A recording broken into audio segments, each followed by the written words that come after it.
el sumo sacerdote hace expiación por sí mismo. Entonces Moshe le dijo a Aarón, acércate al altar y sacrifica tu ofrenda por el pecado y tu ofrenda quemada para hacer expiación por ti mismo y por el pueblo. Sacrifica la ofrenda del pueblo y hace expiación por ellos como ha mandado Yahweh. Aarón se acercó al altar e inmoló su becerro de ofrenda por el pecado. Los hijos de Aarón le trajeron la sangre. Él sumergió su dedo en la sangre y puso de ella sobre los cuernos del altar y derramó el resto de la sangre al pie del altar. La grasa, los riñones, la protuberancia del hígado de la ofrenda por el pecado los convirtió en humo sobre el altar como había mandado Yahweh a Moshe, y la carne y la piel se consumieron en el fuego fuera del campamento. Entonces inmoló la ofrenda quemada. Los hijos de Aarón le pasaron la sangre y él roció sobre todos los lados del altar. Ellos le pasaron la ofrenda quemada en secciones, así como la cabeza, y él los convirtió en humo sobre el altar. Lavó las entrañas y las patas y las convirtió en humo sobre el altar junto con la ofrenda quemada. En este pasú vemos que Aarón debía hacer expiación por sí mismo y por el pueblo. Debemos entender la diferencia entre la palabra expiación y la palabra redención, porque estas palabras no tienen exactamente el mismo significado, aunque tampoco tienen las diferencias que el cristianismo les asigna. Si busquemos entonces en los originales hebreos. Redención es Geulah, ¿sí? Que es derivada de Gaal, palabra que ya conocemos de cuando estudiamos el pariente redentor o el redentor de sangre, que justamente es el Goel Hadam.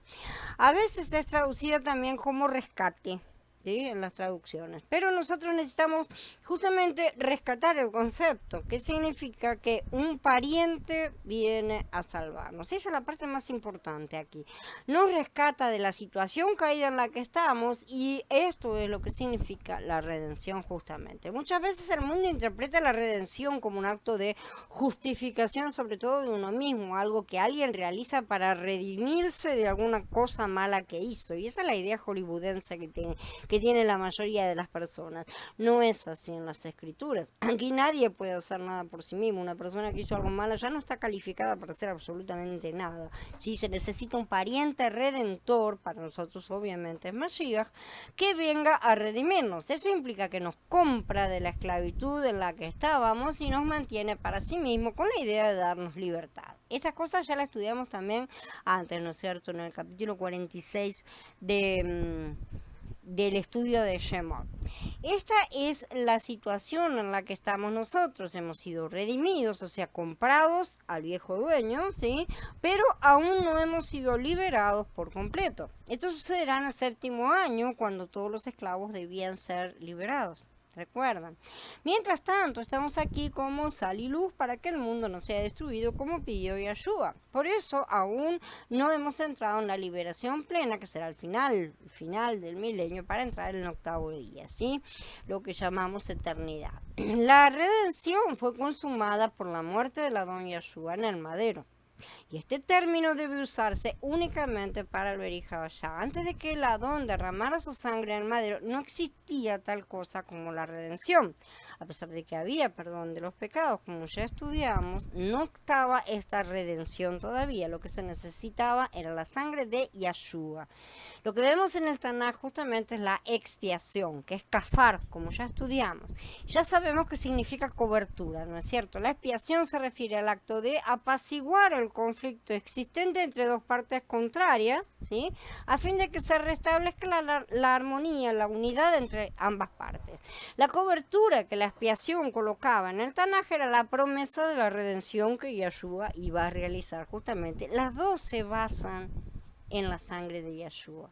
Las dos se basan, una en promesa, la otra en un hecho que ha sido consumado, ¿no es cierto? Ahora, aunque vemos que la expiación en el Tanaj se apoya aparentemente en la sangre de animales, es solamente la visualización externa, ¿sí? Siempre apuntó a la sangre de Mashiach, si somos humildes para ver que estamos hablando del mismo Elohim, el mismo Padre, el mismo Hijo, el mismo plan, una continuidad lógica y bien visible para los que ven lo que el Ruach les muestra.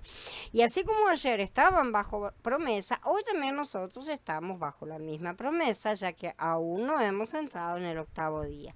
Tanto los israelitas del Tanaj como nosotros hoy estamos bajo la promesa porque no hemos recibido aún la plenitud de la misma.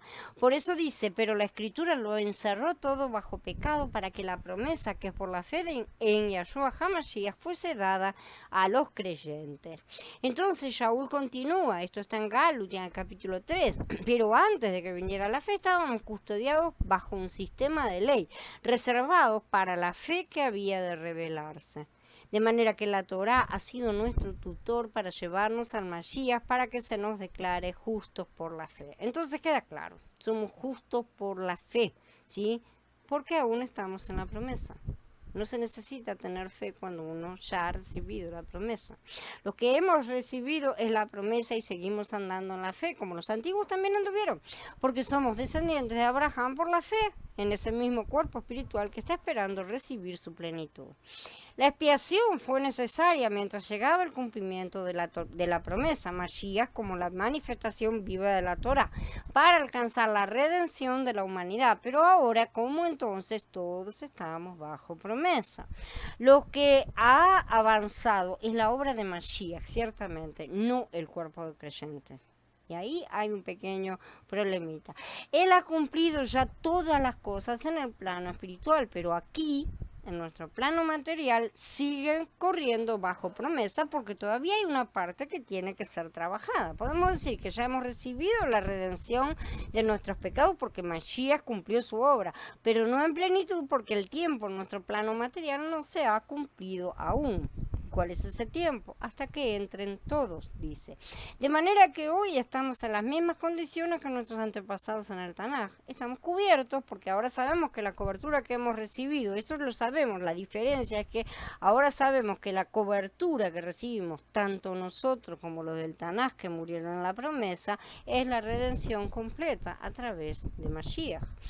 Algunos dicen que los pecados del Tanaj fueron cubiertos y eso es correctísimo porque la palabra kafar, como ya lo estudiamos, cubrir, pero agregar que fueron cubiertos pero no quitados no es del todo correcto. En verdad lo que se modifica es la obra de Mashiach, no somos nosotros.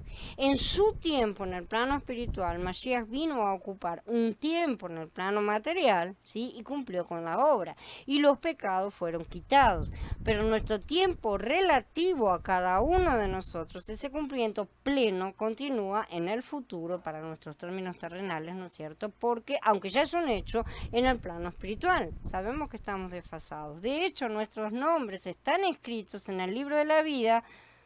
¿Desde cuándo, che? Desde antes de la fundación del mundo, o sea que esto no tiene nada que ver con el tiempo, si es pasado, si es presente, si ha sido quitado o no ha sido quitado aún. Evidentemente las cosas ya estaban determinadas. En un momento dado, a causa de la caída, los tiempos de ambos planos se separaron, ya lo dijimos, pero volverán a unificarse cuando la muerte sea eliminada. Entonces tenemos que comprender que desde nuestra óptica terrenal, tanto nuestros pecados como los del Tanaj son cubiertos, unos por la sangre de animales durante su tiempo físico y todos por la sangre de Mashiach, que es lo que los reemplaza. ¿Por qué los reemplaza? Porque ha habido fe en el medio, ¿sí? Sin embargo, todos continúan estando pendientes. ¿Serán presentados cuándo? En el juicio. ¿Todavía tenemos un juicio? Sí, todavía tenemos un juicio y ahí van a ser presentados. Entonces, los cristianos parecen convencidos de que los únicos muertos que serán resucitados serán yahuditas muy antiguos, al parecer, ¿no es cierto? Porque dice que vendrán de Oriente, ¿no es cierto?, a sentarse con Abraham y con Jacob, y parece que van a ser los únicos que van a resucitar, ¿no es cierto? Y esos van a ser levantados, pero parece que no tuvieron en cuenta que muchos cristianos también han muerto y serán levantados en la segunda resurrección. Muchos creyentes, no hay que ponerles mucho denominaciones, y como todos, deberán responder según lo que está escrito en los libros, que es lo que está escrito también en las Escrituras. La diferencia radica en que cuando recibamos la plenitud será redención completa, además de la vida eterna, ya será todo completado. Por eso también seremos entonces glorificados en nuestros cuerpos. Ahí ya va a ser terminado todo este paso de 7 días. Como pecadores teníamos un problema con nuestro Elohim, que es justo. Aunque Él nos amaba, algo injusto se interponía entre Él y nosotros. En tanto que esa situación injusta no fuese apaciguada, no podíamos ser uno con Él. Por lo tanto, en el Tanakh se usaron animales temporalmente. ¿Por qué se usaron animales temporalmente? Porque había que empezar el trabajo de acercamiento y sin un anestésico, por así decir, no sería posible que Yahweh se acercara a su pueblo, de manera que se necesitaba un paliativo que funcionara de manera temporal. Sí, por supuesto, ese paliativo no podía ser cualquier cosa, sino que tenía que ser algo que apuntara ya directamente a la verdadera solución, que iba a ser la sangre de Yeshua. Luego, en el madero, Él efectuó la redención por nosotros. No solo derramó su sangre para hacer la redención, sino que en su ascensión Él entró en los cielos, presentó Él mismo su sangre delante de Elohim. Al presentar su sangre, que es la vida, Él logró la eterna redención por nosotros. Eso nos dice Ibrí en el capítulo 9.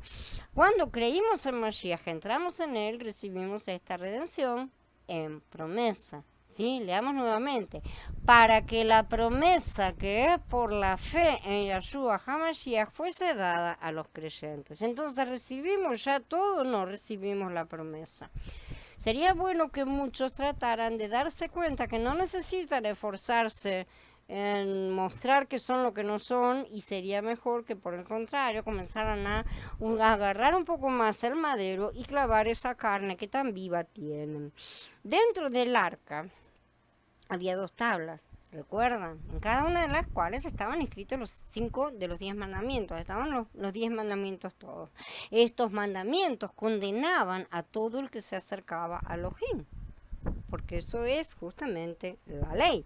Pero la sangre de la ofrenda por el pecado derramada en el día de la expiación, recuerden que eso era en Yom Kippur, cosa que vamos a estudiar también más adelante, era rociada sobre la tapa del arca para que se hiciera expiación por toda la nación, para todo el año. Por todo el año se hacía eso y duraba un año. Por esta razón, a la tapa del arca se la conocía como la cubierta expiatoria. De manera que cuando Yahweh miraba, no veía la ley quebrantada, ¿sí? Lo que él veía era la sangre de Yeshua. La sangre de Yeshua, porque él ni siquiera estaba viendo la sangre de los animales.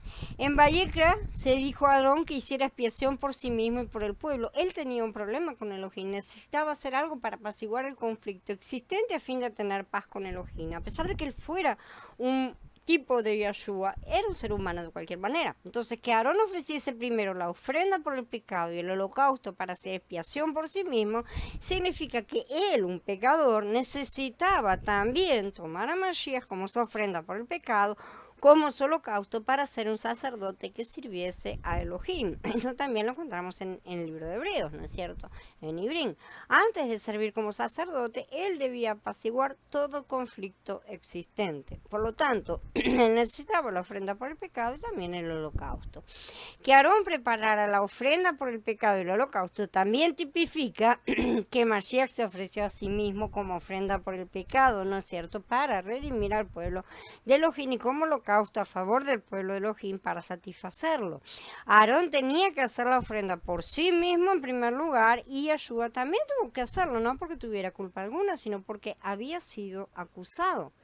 Porque no tenía culpa, justamente fue encontrado inocente y perfecto en su obediencia, de manera que consumó el sacrificio perfecto que la ley requería y fue elevado por encima de todas las cosas. En la ofrenda por el pecado, el sumo sacerdote era uno con el pueblo, vemos.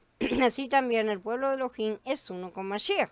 Por lo tanto, somos redimidos en él. Él obtuvo la redención. Mientras seamos uno con él, obtenemos redención. Si ya no es simplemente cobertura, ya se ha pasado a eso y ya tenemos esa comprensión. Sin embargo, en aplicación práctica, en nuestro tiempo material, todavía estamos en promesa. En el holocausto, Mashiach es uno con el pueblo de Elohim, por lo tanto, él vive en nosotros para que le vivamos y así podamos satisfacer a Elohim.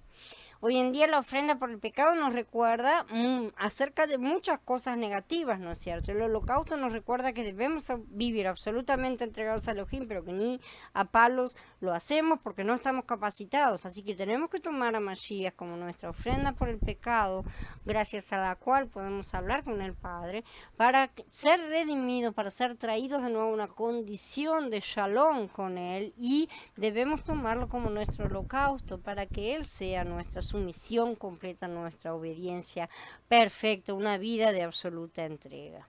La ofrenda por el pecado guarda relación con la muerte, el holocausto guarda relación con la resurrección, así que tenemos la entrada y la salida, por así decir. Somos uno con Mashiach en su muerte y Él es uno con nosotros en su resurrección.